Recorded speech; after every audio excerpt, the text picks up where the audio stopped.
At 3:14 in the morning on November 9, 2018, a 911 operator in Kern County, California, received a call from a woman named Claire Ashworth. The operator answered on the second ring. The line connected, and for the next 4 minutes and 37 seconds, the operator stayed on that call. She did not speak for the first 2 minutes, not because Claire was not talking, because Claire could not talk. She had placed the call, connected it, and then gone completely silent, with the line open, with the operator listening, with every sound in that house being captured by the phone's open microphone. What the operator heard during those 4 minutes and 37 seconds is preserved in the official dispatch recording. It was reviewed by investigators. It was analyzed by audio forensics experts. It was heard by a grand jury. And what it contains? What was captured on that open line in the hours before dawn in a house in Bakersfield, California, has never been fully explained to the satisfaction of anyone who has examined this case closely.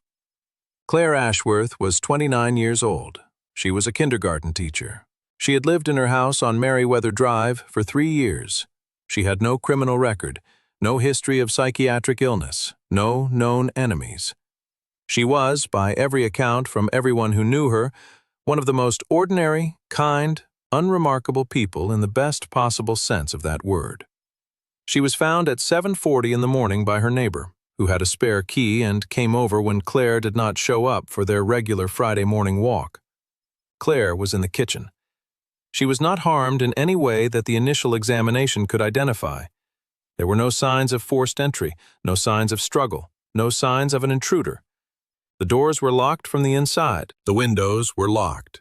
The alarm system, which Claire had activated herself at 10:47 p.m. the night before, had not been triggered at any point during the night. The cause of death on Claire Ashworth's official record is cardiac arrest.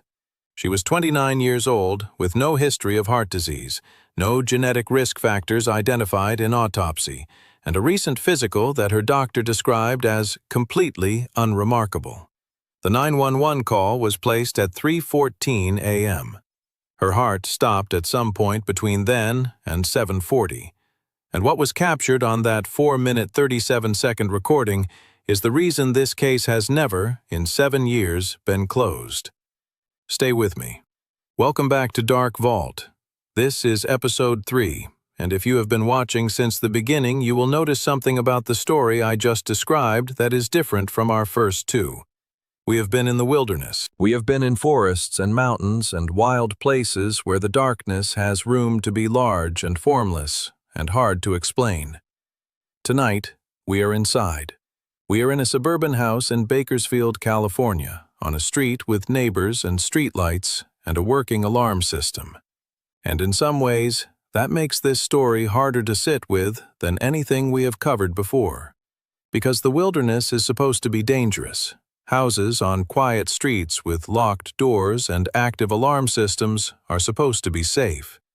And Claire Ashworth did everything right. She locked her doors. She set her alarm.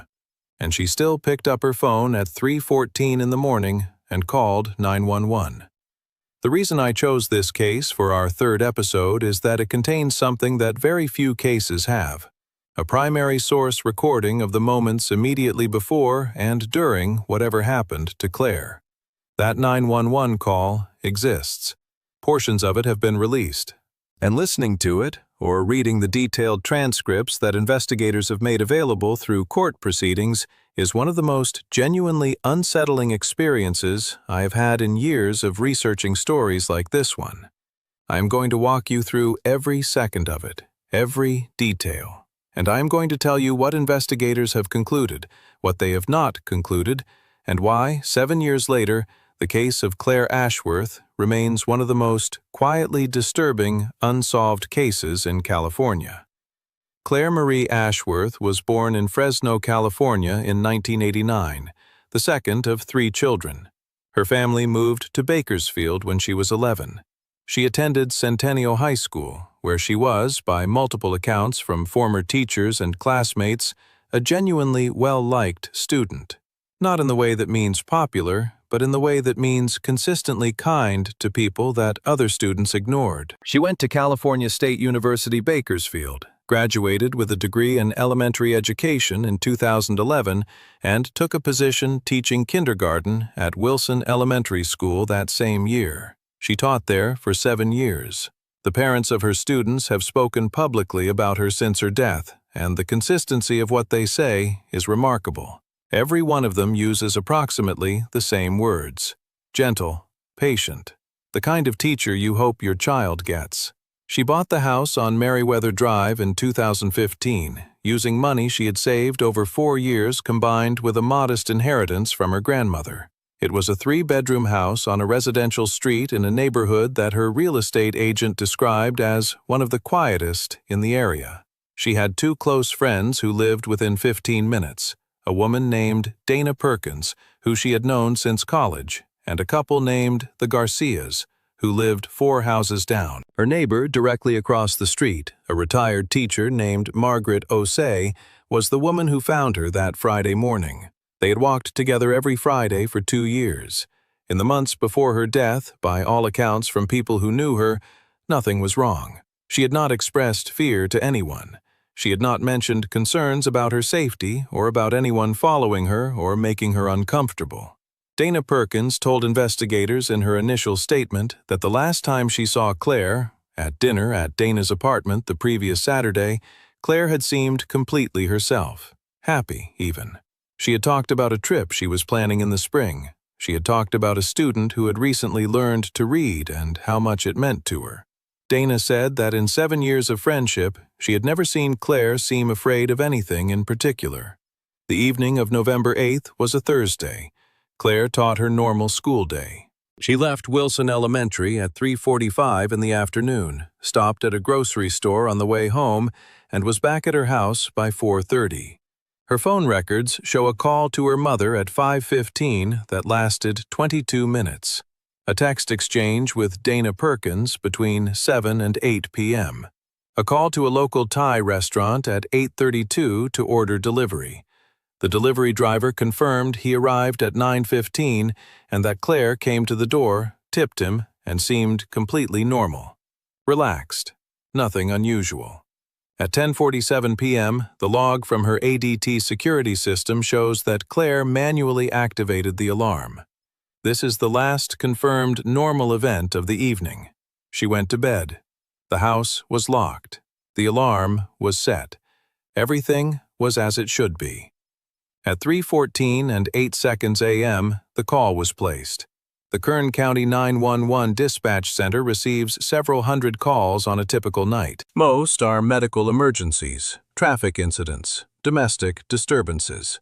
The operator who answered Claire's call that morning, whose name has been withheld from public records at her request, has said in a single statement provided through the Kern County Sheriff's Department that in 11 years of working 911 dispatch, Claire's call was unlike any other she received. The call connected at 3:14 and 8 seconds. Standard protocol requires the operator to immediately say their greeting and ask the caller their emergency. The operator did this. The line was clearly connected. There was no static, no drop, a clean, open signal. But Claire did not respond to the greeting. What followed was approximately 45 seconds of silence on Claire's end. The operator repeated the greeting twice more and then, following protocol for open calls where a caller may be unable to speak safely, said, "If you cannot speak, press any button twice so I can hear you." There was no button press, but the line stayed open. Claire had not ended the call. At approximately the 1-minute mark, the operator began to hear sounds from Claire's end of the line. The audio has been analyzed by 2 independent forensic audio firms at the request of the Kern County Sheriff's investigation and at the request of Claire's family's attorney. Both analyses are in broad agreement about what the recording contains, though they differ on certain interpretations. The first sound identified with high confidence by both analyses is Claire's breathing. It is rapid, consistent, the forensic reports note, with someone in a state of acute fear or physical exertion. The breathing continues for approximately 90 seconds. The operator was speaking throughout this period, maintaining contact, trying to get a verbal response, identifying herself and the 911 service repeatedly. Claire did not speak. At 2 minutes and 14 seconds into the call, the audio changes. Both forensic analyses identify a second sound entering the recording, distinct from Claire's breathing. The first analysis describes it as a low-frequency ambient sound, possible structural or mechanical origin. The second analysis describes it as consistent with movement within the structure, footsteps or weight displacement on a floor surface, origin indeterminate. The two analyses disagree on the direction. One suggests the sound is approaching Claire's position, the second is unable to determine direction. Both agree on one thing: it is not Claire making the sound. Claire's breathing changes at 2 minutes and 31 seconds. The operator noted this in her subsequent statement.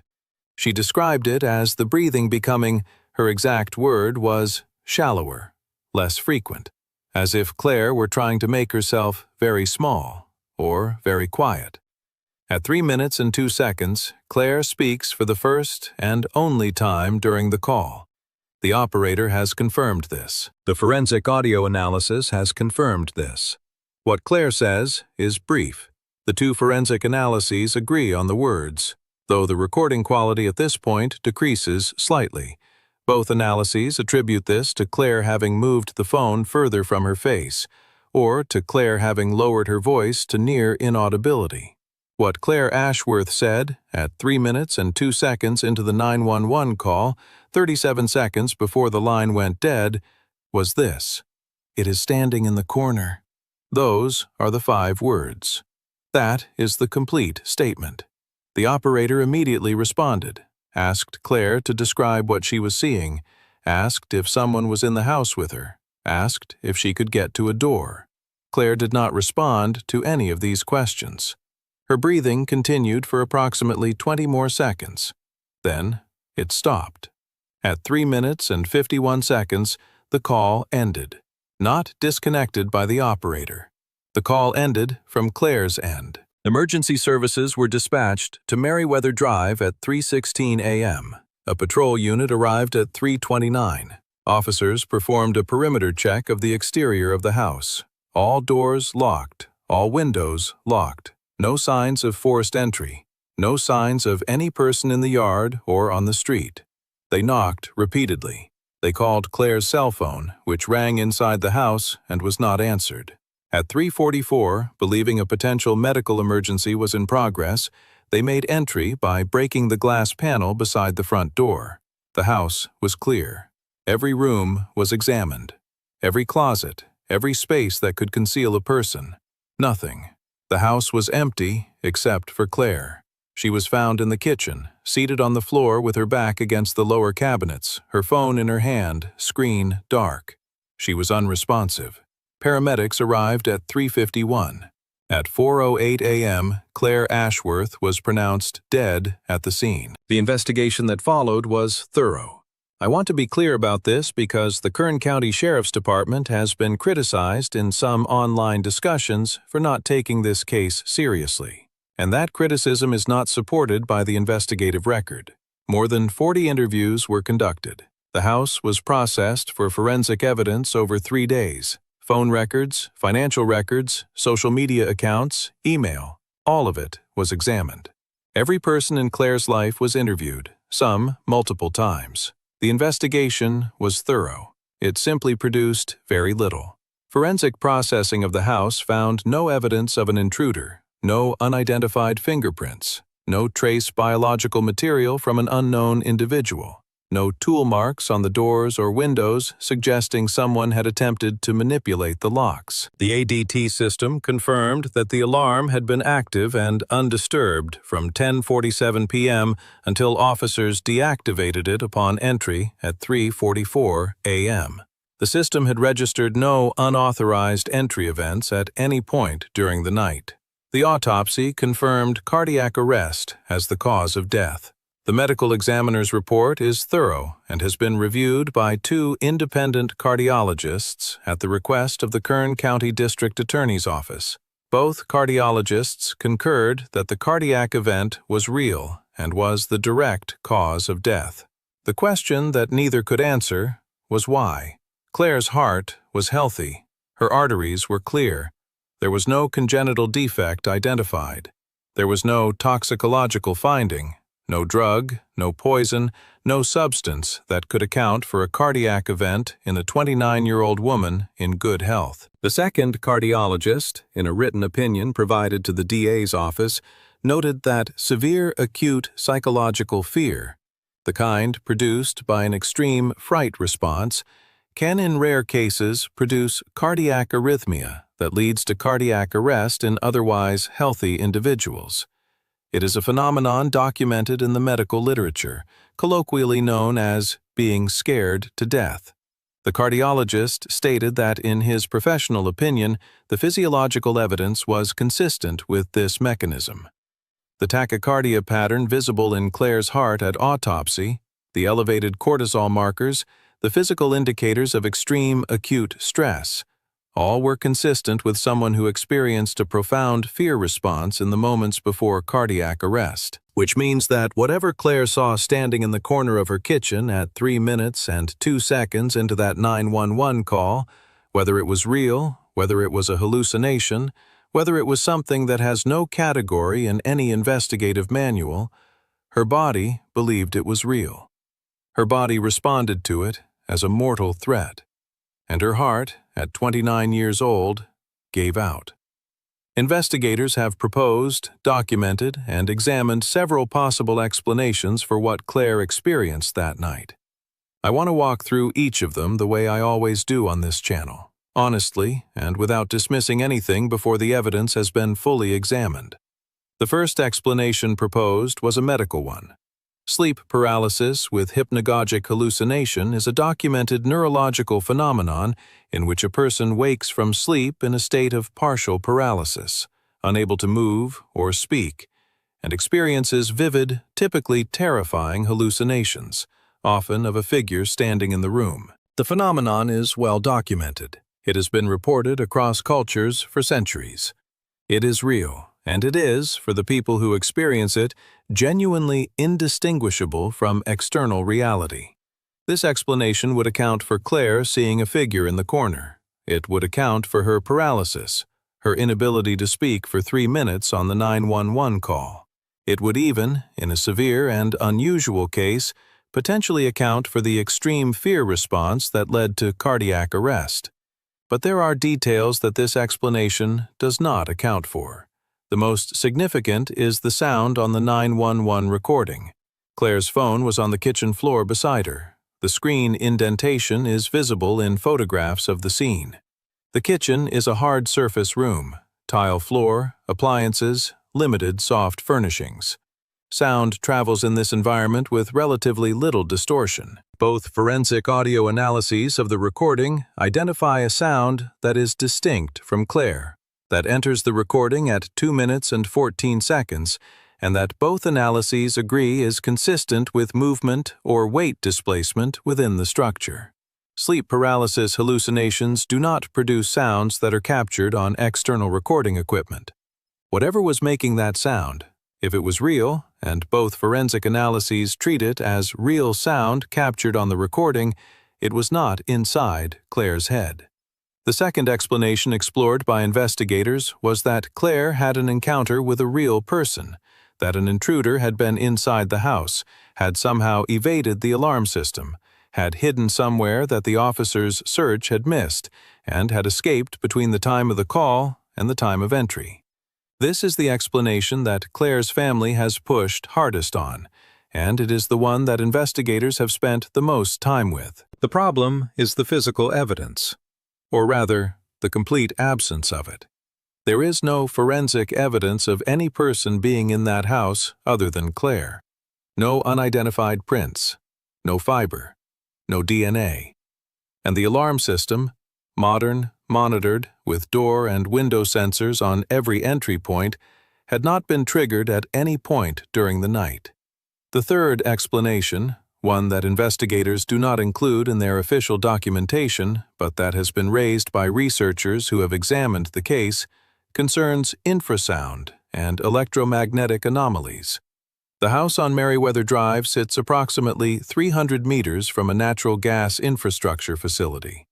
Research has documented that certain industrial facilities produce infrasound and low-frequency electromagnetic fields at levels that can produce hallucinations, feelings of presence, extreme fear responses, and, in some documented cases, physiological symptoms including cardiovascular effects. A study of the house has not been conducted using the specialized equipment required to test for these phenomena.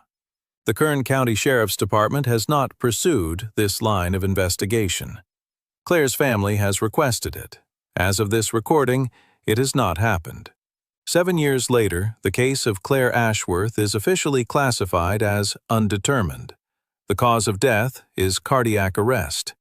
The manner of death, the category that covers homicide, suicide, accident, and natural causes, is listed as undetermined. That is an unusual classification. It is used when investigators cannot, in good conscience, assign any of the standard categories. It means, something happened here, and we cannot tell you what it was. The 911 recording is part of the investigative file. It has not been publicly released in its entirety. Portions of it were played in a grand jury proceeding in 2019, which ultimately did not result in an indictment, because there was no identified suspect and no evidence sufficient to support a criminal charge. Claire's family has filed a Freedom of Information request for the full recording. As of this recording, that request is still being reviewed. The operator who took Claire's call still works for Kern County 911. She gave one statement and has not spoken publicly about the case since. In that statement, she said, "I have taken thousands of calls in my career. I have heard people in danger. I have heard people describe the worst moments of their lives, and I know what fear sounds like." What I heard on that call was real fear, the kind that a person cannot manufacture. I believed her then, and I believe her now. Dana Perkins, Claire's closest friend, has maintained a social media account dedicated to Claire's memory since her death. She posts on it regularly. On the anniversary of Claire's death, each November, she writes a long post about who Claire was and what the case still means. In last year's post, she wrote something that I have thought about many times since I began researching this story. She wrote, "The official record says Claire died of cardiac arrest, and I know that is true. What the official record does not say is what caused it. It does not say what was in that corner. And those of us who loved Claire have to live, every single day, with the fact that she saw something so terrifying that it stopped her heart. And we will never know what it was." Margaret Osei, the retired teacher who walked with Claire every Friday and who found her that morning, moved away from Meriwether Drive in 2019. She has said in a brief interview with a local newspaper that she could not continue living across the street from that house. She did not elaborate further. The house on Meriwether Drive has changed ownership twice since 2018. The current owners have lived there since 2022. They were reportedly told, as required by California disclosure law, that a death had occurred on the property. They were not told the details. They have given no indication that they are aware of the specifics of what happened there. Whether that is a comfort or not depends entirely on what you believe was in that kitchen at 3 in the morning. I have been sitting with this case for a long time, longer than I usually sit with a story before I feel ready to tell it. There is something about it that is different from others I have covered, not in the facts exactly, but in the quality of the uncertainty. Most unsolved cases have a gap where the answer should be. This one has something that is harder than a gap. It has 5 words. It is standing in the corner.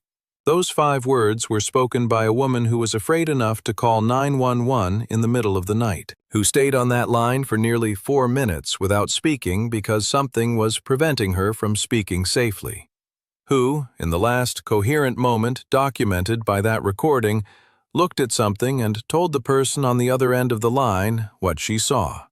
And then her heart stopped. I am not going to tell you what was in that corner. I do not know.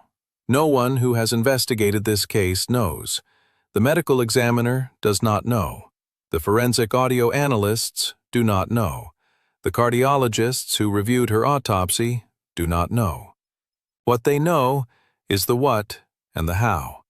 Claire Ashworth died of cardiac arrest brought on by an extreme fear response.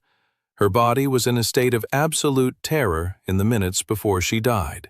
Something produced that terror, and in 7 years of investigation, no one has been able to identify what it was. There is a version of this story where the explanation is mundane. Sleep paralysis, a vivid hallucination, a cardiac event that was always going to happen and chose that night. A tragic coincidence of a medical vulnerability and a bad dream that no one could have predicted or prevented. I understand that version. I understand why people reach for it. It is bearable in a way that the alternatives are not. There is another version where the sound on that recording, the sound that both independent forensic analyses confirm is real, is distinct from Claire and is consistent with movement within the structure, means something. A version where whatever Claire saw was visible and physical and present in that kitchen at 3 in the morning in a locked house with an active alarm, where she had enough presence of mind to call for help and enough survival instinct to try to hide what she was doing from whatever was in the room, where the last thing she did before she died was look at it and describe it in 5 words to someone she hoped could help her, and where it was not enough. I do not know which version is true. I am not sure it is possible to know. What I know is that Claire Ashworth was 29 years old, and she taught kindergarten, and she walked with her neighbor every Friday morning, and she called 911 at 3:14 a.m. and said 5 words, and then she was gone. If you have a working alarm system in your home, you probably feel safer for it. I understand that feeling. So did Claire. She activated hers at 10:47 p.m. on the night she died. It worked perfectly. It detected no unauthorized entry at any point during the night. And whatever was standing in the corner of her kitchen at 3 in the morning, whatever her heart believed it was in there with her anyway. I do not know how to close this one with the same confidence I usually bring to the end of a story. Normally, I can tell you what happened, or I can tell you clearly that no one knows what happened and what the range of possibilities is. This one is different. This one has a recording. It has 5 words. And it has a 29-year-old woman who, by every forensic and medical indicator, was frightened to death by something that left no trace. If you live alone, lock your doors tonight. Set your alarm if you have one. And if you wake up at 3 in the morning for no reason you can identify, stay in bed. Turn on every light you can reach from where you are. And do not look at the corner of the room. I mean that as gently as I can. That is the story of Claire Ashworth and the call she made at 3:14 in the morning on November 9th, 2018. If you have been affected by this one, and I think some of you will be because this one got to me in ways I did not entirely expect, I want you to know that is okay.